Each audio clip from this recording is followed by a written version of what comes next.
I am Bonneau Ansley, an active real estate agent and founder of Ansley Real Estate, Christie's International, an award-winning Atlanta-based real estate brokerage that did over $3 billion in sales last year.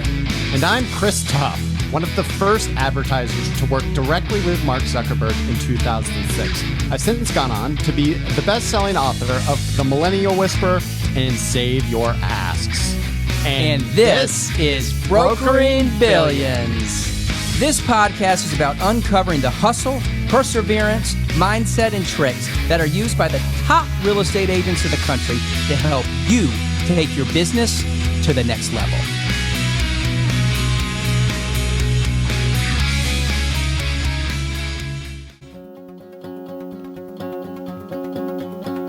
In today's episode, we've got Jonathan Spears out of the 30A office down on the coast of Florida. This guy I met several years ago on a trip with my family, and I was unbelievably impressed. Jonathan is also known as the Doogie Howser of real estate, a guy that got into the business at age 18. Now, what makes Jonathan a little bit different, you're about to find out, because he has created a massive company for himself, which recently sold to Compass. Get ready for the Doogie Howser of real estate, Jonathan Spears. Oh my gosh, I have never been more excited in my life. I am Bonneau Ansley. Chris Tuff. And we are Brokering Billions. This is our new podcast show. And we are doing it out of the headquarters of Ansley Real Estate, Christie's International in Atlanta, GA. And guys, we have such a special guest today. Jonathan Spears. Jonathan Spears is an absolute rock star. What'd you do? 430 million last year for your team? I did. I was just trying to keep up with you, Bonneau. Well, I think you did a pretty good job. I think, this year you might overtake me, but we will see. You've got a great market down there on 30A in Florida. I'm fascinated with your growth. And I want to hear your story. And I think everybody that's listening in, agents across the world, want to see how you can sell $430 million in a year, right? And you're probably going to overdo that in 2022. So let's start. Destin, Florida, you're an entrepreneur at heart. How did you get into this business? Yeah, so I've got an interesting story. I kind of came into the business world at the ripe age of 14 when I decided to go to college and study business, at an early age. And hold on a minute, let's back up. Are you telling me at 14 you were in college? Yes, I was Doogie Howser. That was my nickname back then. And my mom was dropping me off at all my classes. So people were like, who is this little child coming to class? But then they realized I'd do their homework for them. So I made friends real quick. Dude, at 14, I was doing my second 8th grade year. You were in college. That's awesome. You're going to overpass me here immediately. This is unbelievable start. Doogie, keep going. This is fascinating. Man, listen, we're going to get into prospecting and how that's such a big proponent of my business. But my first big prospecting call was the dean of our local college and convincing him that I was homeschooled in high school and wanted to enter into a collegiate program. So it's a great story, but we, my mom was very supportive. She dropped me off for the first 2 years of school, got my first college degree at the age of 16, which, I feel like Doogie would be proud. But ended up going off to FSU. And it was interesting because I graduated from Florida State University, which I know we have no beef because you're a huge UGA fan. And we don't have a football team right now, but we will. But I graduated at the age of 18 in 2011. So this would have been right after the financial crash, right after the Gulf oil spill, which that BP oil spill here along Florida's Emerald Coast, which is where my team and I are located, was just so impactful. I'd say that was the bottom of our economy. And being able to start a career in real estate at that time was probably one of the best opportunities that I had to learn to problem solve. Today, especially in the luxury real estate world, we're managing egos more than we're necessarily managing, financial problems for individuals. And so it gave me a great platform to kind of dig in and learn and, apply that to the business that I run today. So you had your real estate license at 18 years old? I did. Yeah. So I was one of those overachievers. If You gave that away when you went to college at 14, I think. I was trying to be subtle. But yes, I got my real estate license at 18. I'll tell you guys the truth. My parents were selling their house and I wanted to go off to business school in London, and Florida State had just canceled their program in London. So I said, what am I going to do this semester? And my mom said, look, we're selling our house. If you got your real estate license, maybe you could collect a referral fee. And I said, what is that? So that's what really prompted me to get my license. So again, kudos to you, Mom. Thank you for all the support. And, it's been very fascinating ever since. Well, was it always real estate? I mean, graduating at 18, you could have been an investment banker. You could have been a doctor. Right. You could have had your doctorate degree at 20. I mean, so what was it that real estate, how was that the profession you chose? So I vividly remember one of my last semesters having basically a corporate event at FSU where you had careered proponents come in and try to recruit you to their corporate firm. And most of them were in Atlanta, a lot of recruiting from Emory and trying to go into, graduate programs. And I remember they were talking about a starting salary of $30,000 or $40,000. And, one commission check here would be the equivalent of that annual salary. And it just was never enough for me trying to figure out how do I, get into a corporate world and get paid a corporate job and working for somebody else. It just wasn't attractive. So being so entrepreneurial, I mean, even as a kid, I was, taking sodas from our fridge and selling it to, the workers in the neighborhood who were building houses. And that's just, what I enjoyed. My mom didn't because she had to keep going to the grocery store. But Jonathan, how old are you now? I'm 30. Okay. So does real estate still drive you? Like you started this, 10, 12 years ago. Is it still, get you up in the morning and you love doing what you're doing? Do you ever feel that you want to do something else with your extreme high IQ or anything else? Do you get bored doing the same thing? So it's interesting because when we solve a problem for somebody, we are put into an advisor role, and it's a fiduciary that from the very beginning I stewarded. And so my motivation then was, okay, how do I create a business for myself that I can scale? But it was also, how do I create value for people? And when we create value, we solve other people's problems. That is the essence of a great business. That's what still drives me today. I'm out trying to solve everyone's problems from a real estate standpoint by applying those skill sets that I have. And it's just amazing. It's fun. And even for you, Bonneau, you've got, if I remember correctly, 350 plus agents at Ansley. You're not only solving your customers' problems, but you're helping others solve their customers' problems. And that's kind of where I'm at today with Spears Group, which is the team that I founded. Well, that's very interesting. And I got kind of bored selling real estate, right? So I needed something else to fire me up and keep me going. I'm a total spaz. I'm a workaholic. And what I needed was something else. That's why I started Ansley Real Estate 7-8 years ago. I would love to know, because I talk to a lot of our agents here in Atlanta that are good agents, but they want to be a great agent, right? And there's that breakthrough moment. So when did you know that you were a good agent and then said, look, man, I don't want to be a good agent. Maybe you were 19, maybe you were 25, who knows? But when did the light turn on to say, hey, I want to really take this to the next level. I want to broker billions. I want to sell more than anybody in Northern Florida. When was that? And what was that mindset you had to make that switch? So coming into real estate at an early age, I didn't hit the ground running selling. And, for our viewers today, if you guys are new in the business, I spent 3 or 4 years working as an assistant. And, I think my tenure as an assistant with someone was impactful mainly because of the way that the economy was at the time and the lack of actual transactions that were happening in the market. But there was this time period of incubation and growth when I knew that I was ready to kind of go out and get on my own, was when I transitioned from, more of the assistant calls to showings, and from showings to contracts, and from contracts to consummation of the deals. And, of course, I'm like you, Bonneau, I'm a little bit of a spaz myself. I couldn't just stop with one. I had to figure out how many balls in the air can I juggle. And, I think that transition piece is so important. It really boils down to delegation. For me, from a growth trajectory, being able to delegate tasks has been huge. We don't have 100 hours in the day. We have 24.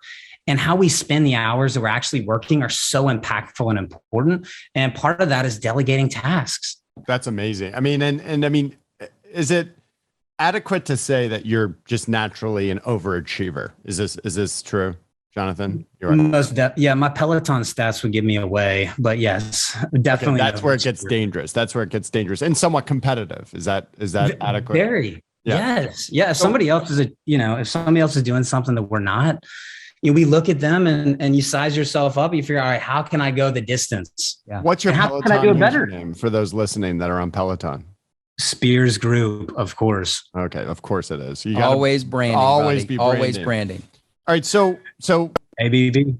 So you cut your teeth as the assistant, right? You kind of learn the ins and outs, and you're like, okay, there's definite opportunity here, and you were hungry for it. Is that correct? Kind of, you were like, okay, got to take it to the next level. You started to delegate, learn that side of it. Mm-hmm. Now, as you were starting to find your stride, when was it that, and it doesn't necessarily have to be like an epiphanal moment, but like, what was the one thing that like clicked with you in that, as you look back on it, you can say that was the one tactic, right? Whether that be mindset, whether that be maybe delegation or whatever it might be marketing, how you went about actually getting the awareness for your group going. But like, what is the one first thing that you can kind of credit your success to along that way as you started to find your stride?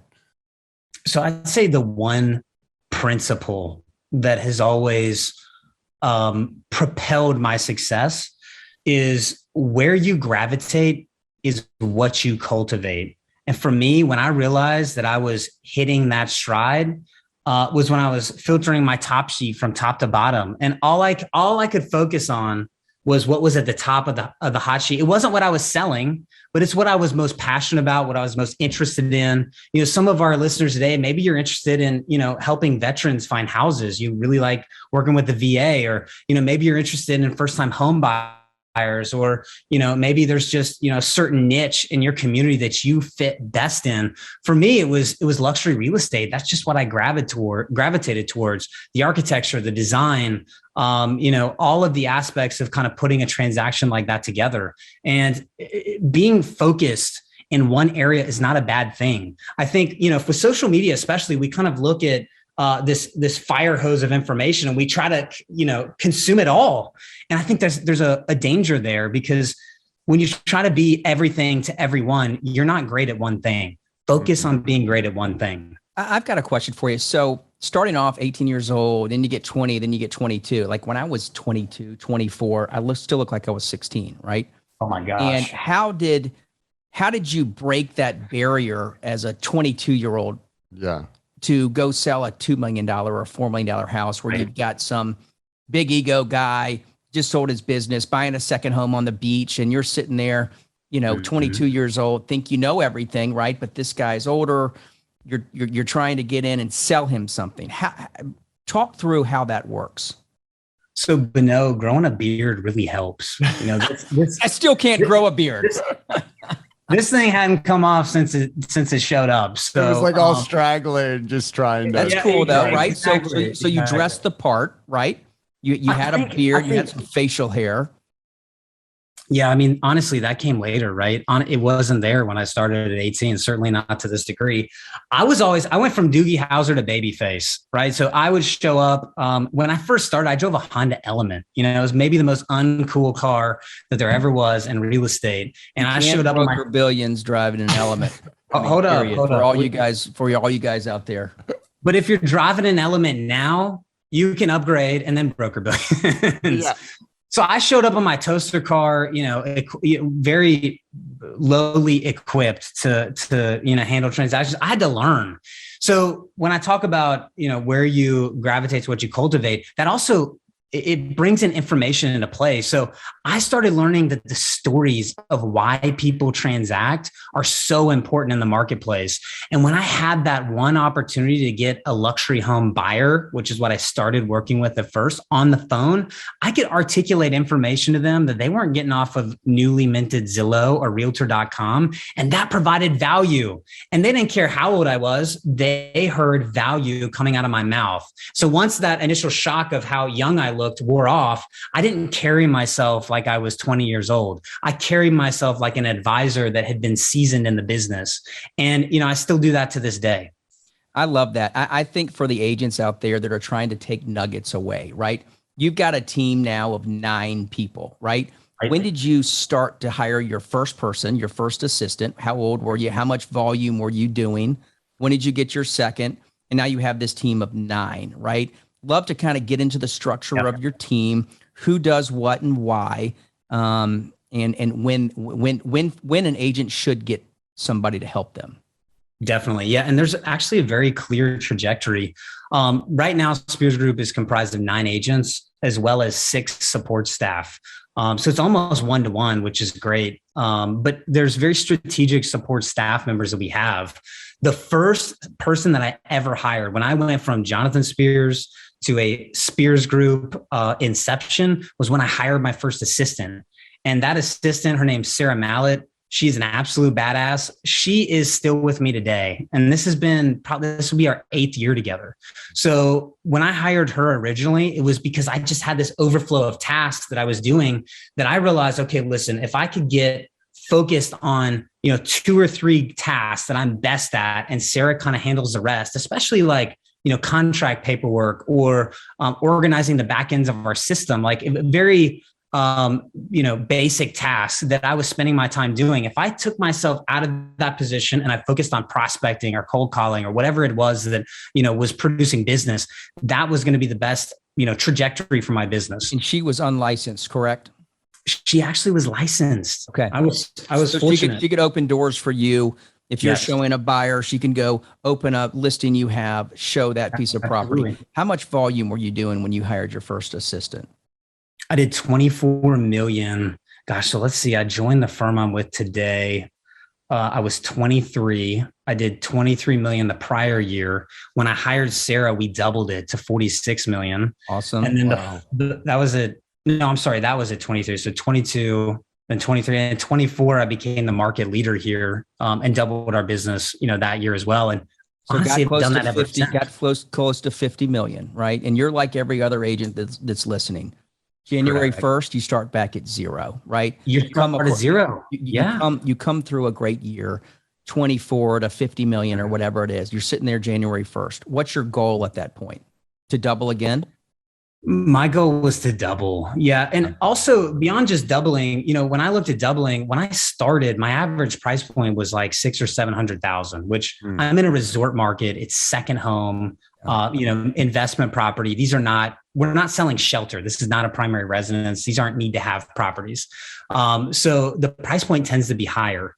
And I looked at the average price point of some of my competitors and they were, $1, $2, $3 million. Maybe they're doing a lesser amount of transactions, but in order for me to get to that point, I needed to serve a higher end of the market.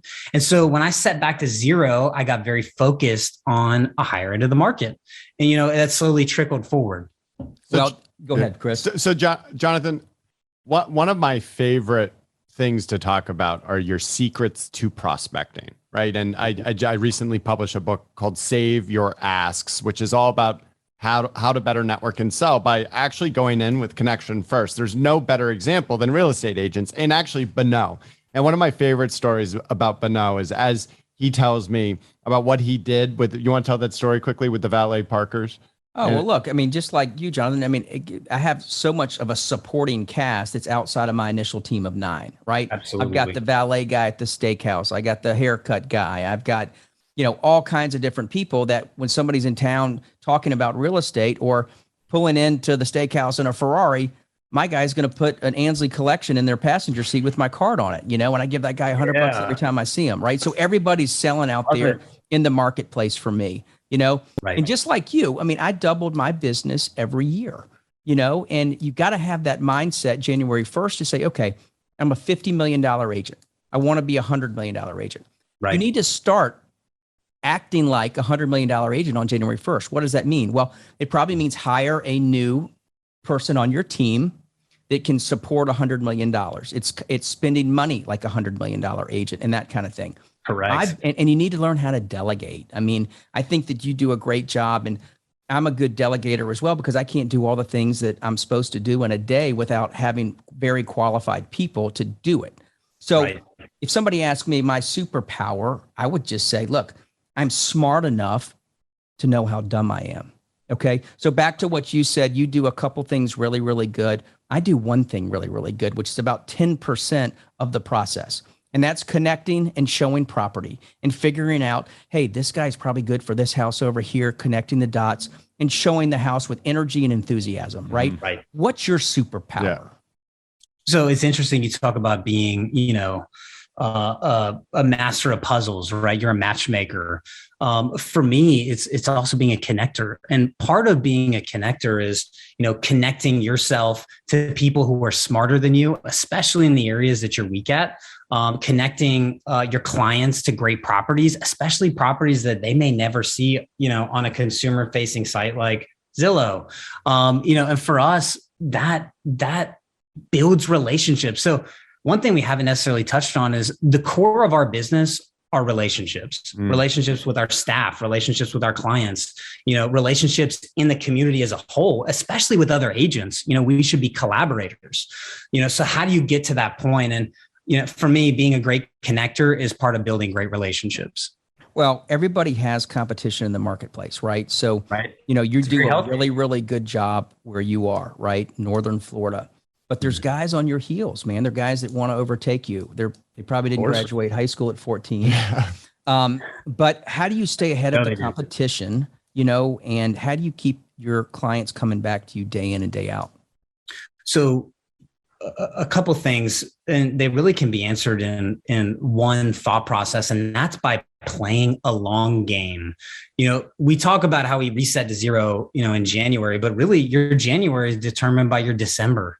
And so how you kind of look forward, and even with other agents in the market that aren't on my team or they don't work at the company that I'm at, and even like you and I, we wouldn't be sitting here if we didn't say, I really respect you, I want to collaborate with you.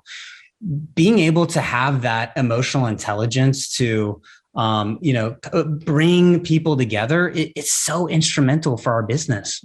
So I've got one question for you right now, Jonathan. Shoot. Let's just say I'm listening and I'm an agent that's been stuck at 20 million for the last 3 years.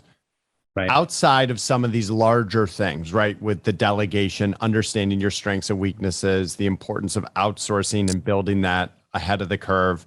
What would you say to those people listening is the most critical piece to take that to the next level? Is it the marketing side? Is it the branding side? Is it the prospecting side? I love this quote, by the way, where you gravitate is where you cultivate, right? Is that correct?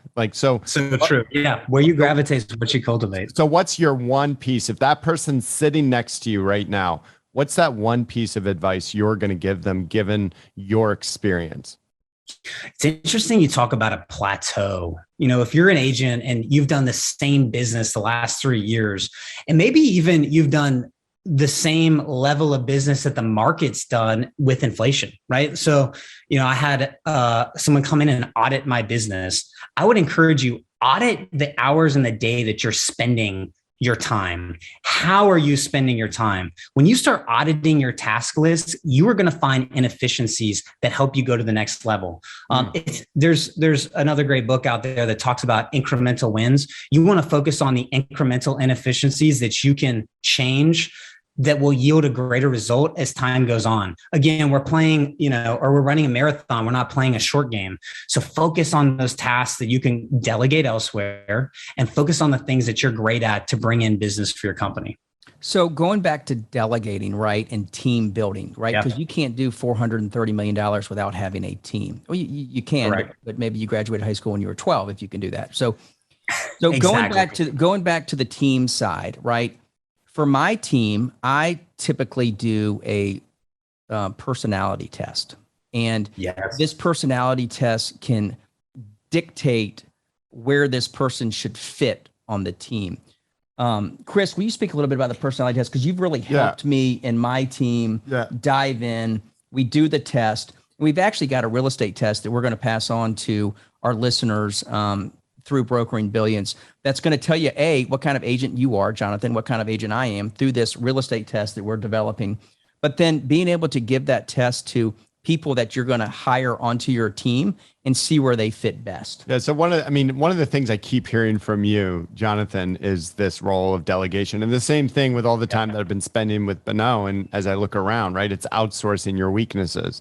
And, I talk to a broad level and diverse kind of industries outside of real estate. And the one thing I run up against the most is that a lot of these, especially entrepreneurs, which real estate agents are, they think they have to be all things to all people. And the truth is that there are certain things we were born to do and there are certain things we weren't born to do. Right. And so what we use is Culture Index. I don't know how familiar you are with it, but what's great about it is it takes 7 minutes to fill out and it tells you where you are as a human, right? Which is actually instilled between ages 6 and 12, and then where you are in your job.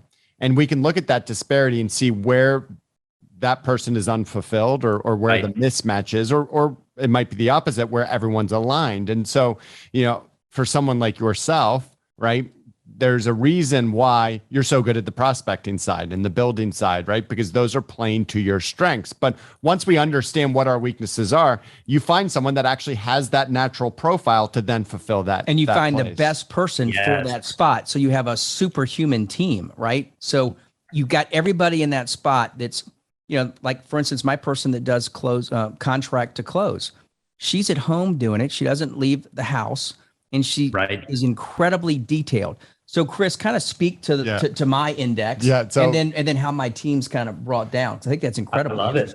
So Bonneau's this is probably no surprise to anyone, but Bonneau's a rainmaker, and so he is super fast paced. Right, he's got a detail on a scale from 1 to 10. He's got a detail of 1. I thought you were going to keep that between us.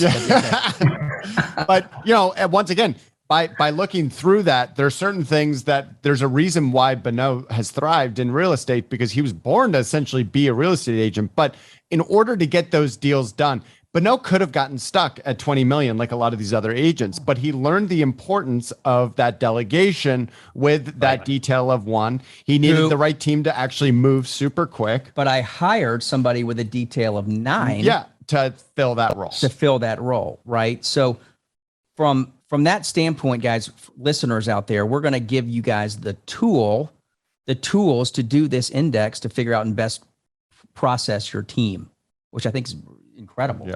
That's huge.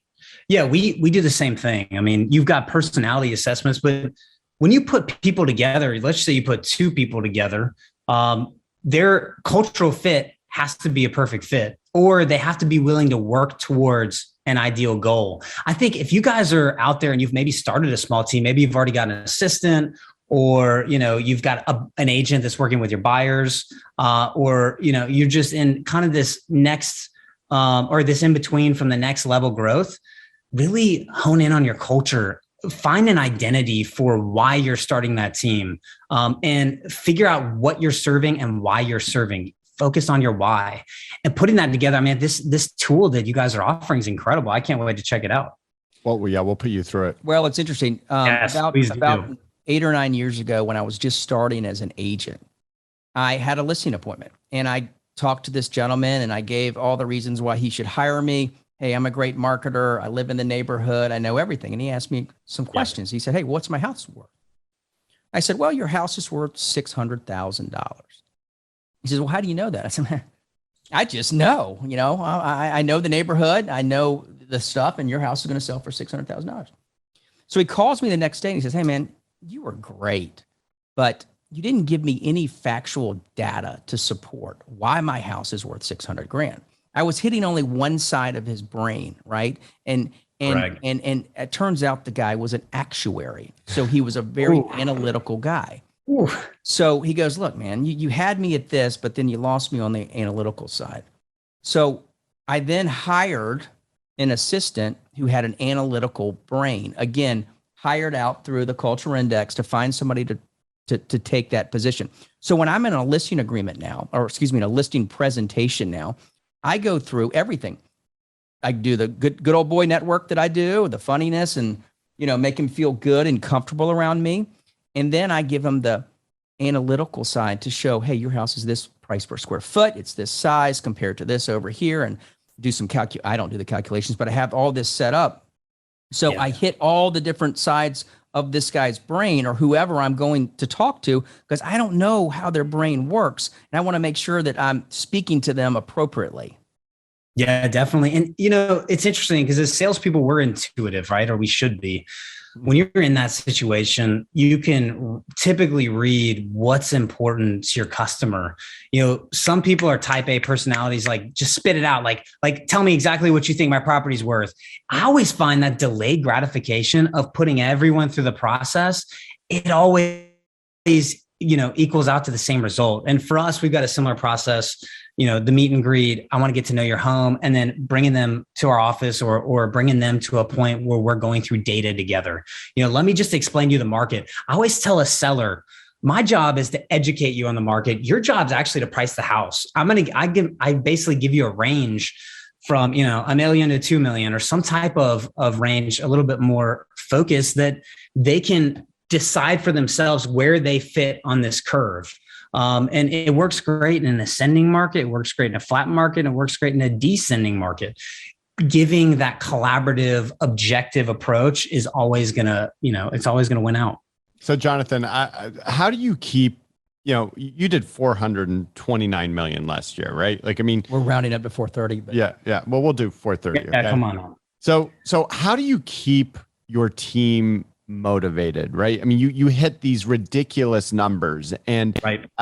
I hear from a lot of people out there how overwhelmed they are, right? And how stretched they are. And how do you keep that fire? And obviously you've got it almost naturally. You can feel it, right? And so how do you actually, are you celebrating each of those like $25 million wins? Like how do you bring them along? I think what's incredible about a team is that it's so inclusive, and we're dependent upon each other, that when we set out to accomplish a goal, like last year, our goal was, we want to do more than $400 million. We basically want to double our business from the year prior. Wow. And that's also going from 200 million to 400 million. That's a big double. Huge. And with the same number of people, we weren't adding people to this. We were just focused on how can we each do better? And it wasn't just about me. I think that's another important aspect to a great team, and really for our team especially, is, I'm not necessarily the center of it all the time. Figuring out what my business becomes their business, and their business becomes my business. That reciprocation is so important, especially in the way you make people feel, because not everybody is money motivated. Right? Like as salespeople, you may hit that plateau of, okay, I've done this before. I've been on this, this ride, and I'm kind of over it. So you have to find those factors with each person that hit on the high note, and maybe giving back. I've got people on my team that, they get so excited to give back to the community. Well, sales and, revenue production is a way to do that. So finding those motivating factors for your team is very important. Jonathan, what was your gross commission income? How much money did y'all bring in as a team? We were north of 12 million. So GCI north of 12 million. Our goal was to hit 10 million plus. Wow. Guys, think about that, right? A team gross commission income of $12 million, right? That's pretty impressive. So do you have, on your team, do you have the 6 supporting cast? I assume they're on salary. There's a variety of ways that we incentivize our full-time employees, and one of those are salaries. Another one are incentive bonuses, and trying to make team members feel like they're part of the production, especially when their role is specific to the output that our agents have. Yeah. So it's funny because we're constantly being refined. Like we're in the middle of another team audit now, and it's, in an effort to expand and continue to grow. And one thing that I could just beat upside the head in terms of repetitive, tasks to try to keep a team on track is make sure that your communication flow is clear and constant. When you've got team members, especially 6, right? So 6 different people with 6 different tasks. How do we keep everybody on the same page without overlapping or, egos getting involved or, and a lot of that is making sure that there's a clear definement of someone's role. If you're a CEO, you're a CEO. If you're chief operating officer, you're focused on operations. If we've got a social media director and he directs our media in general, that's his sole focus. And how often are you doing a team meeting? Once a week. Mm-hmm. You do it on Zoom or do you get in person? We like to get together. Yeah. That's good. Yeah. We're in person. Do you have little mini meetings throughout the week too? I mean, what we do is we have our team meeting Monday mornings, sets the tone for the week. We go through what happened last week. We talk about what's coming up this week, pictures, new listings, closings, who's doing what, who should be where. And then typically we might have a mini team meeting Wednesday or Thursday, just depending on how the week's going. Yeah, we do the same thing. And there's also a multitude of meetings, especially for me as, a founding agent of our team. We've got a leadership meeting that's separate from team members. We also have production meetings that are specific to team members that are producing.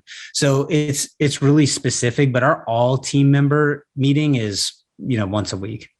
All right. So we have a lot of agents that are listening to this podcast that are newer agents, right? They want to be brokering billions. They want to have GCIs of 12 million. They want to have GCIs of 5 million. They want to have GCIs of $250,000, $100,000, right? What is your best advice for newer agents? I mean, in Georgia alone, they licensed 11,000 new agents last year, right? So there's a flood of agents in the marketplace. Same with Florida. Everybody in Florida's got a real estate license. What do you say to newer agents that want to get after it? What's your advice? Well, yes, everyone in Florida does have a real estate license.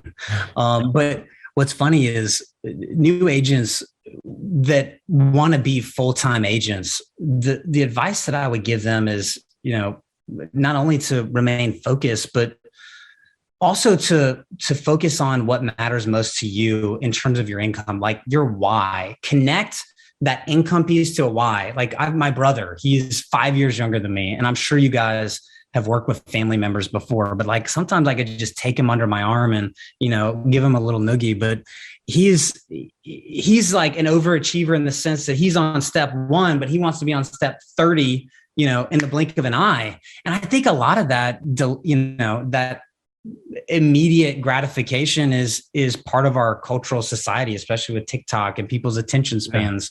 But I tell Caleb, you're not going to make $1 million overnight. You have to eat that elephant one bite at a time. Figure out why you want what you're asking for from a financial standpoint.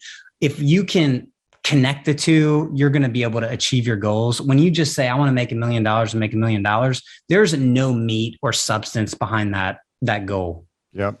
Yeah. I've got 2 other questions and then we'll do a final here, but social media, right? A lot of agents are gravitating towards social media. There's a lot of stuff out there. Every agent is doing personal walkthroughs now. That's kind of started over the last couple of years. What's your favorite social media platform? And, you've got a social media person on your team full time.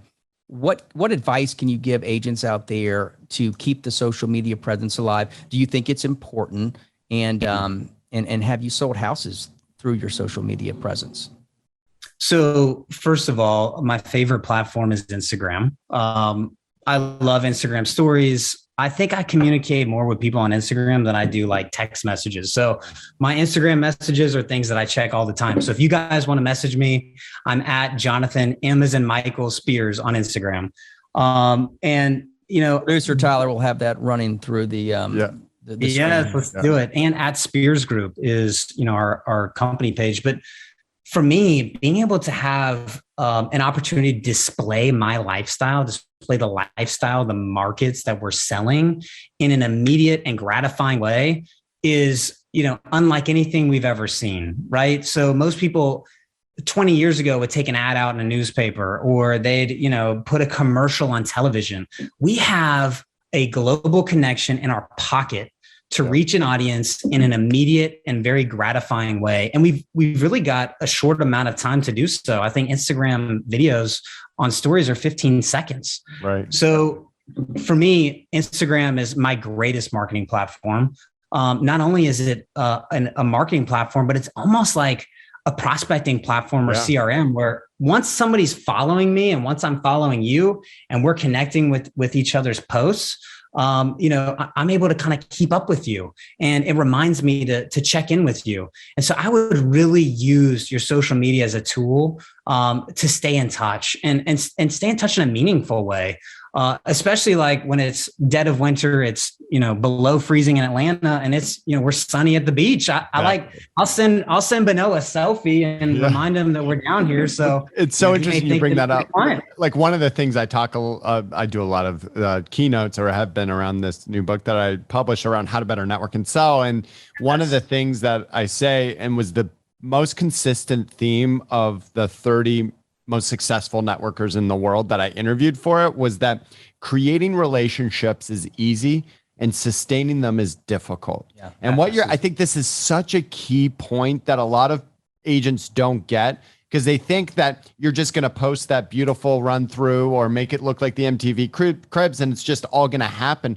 But what you're highlighting here is something a lot more sophisticated, which is really that CRM, that prospecting, that keeping leads warm, knowing that they might not be in the market right now, right? Right.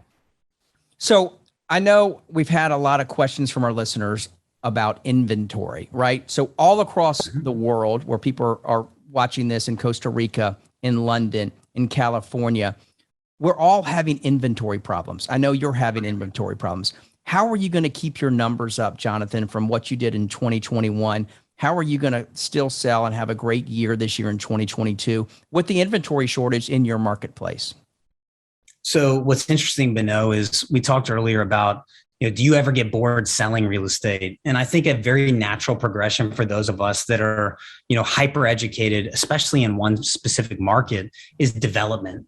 And so part of our business is focused on developers and individuals that do more than one transaction. So they're frequent offenders, as I call them.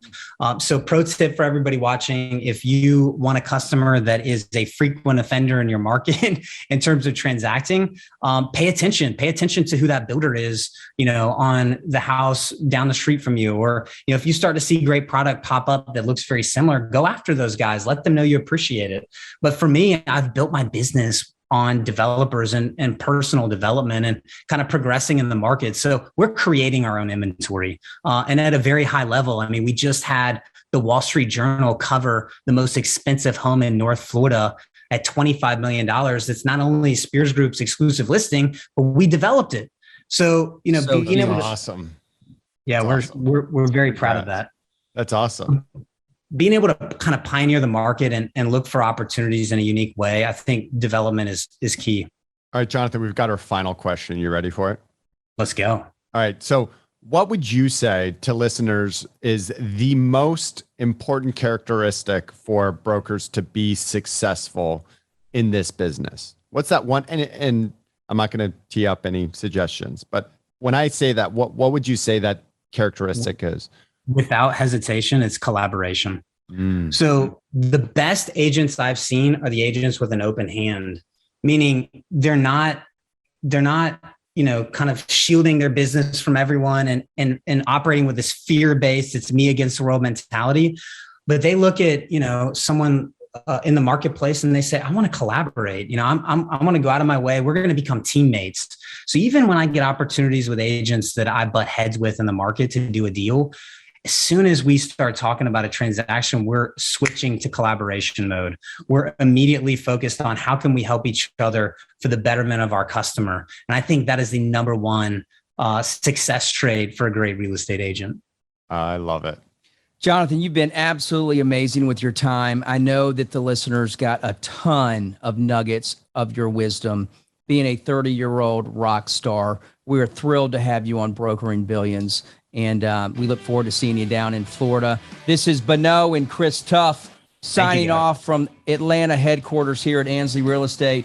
We're sponsored by Zen Cinnamon Pouches. And We love y'all for joining. Have a great day. Sell some real estate. Out.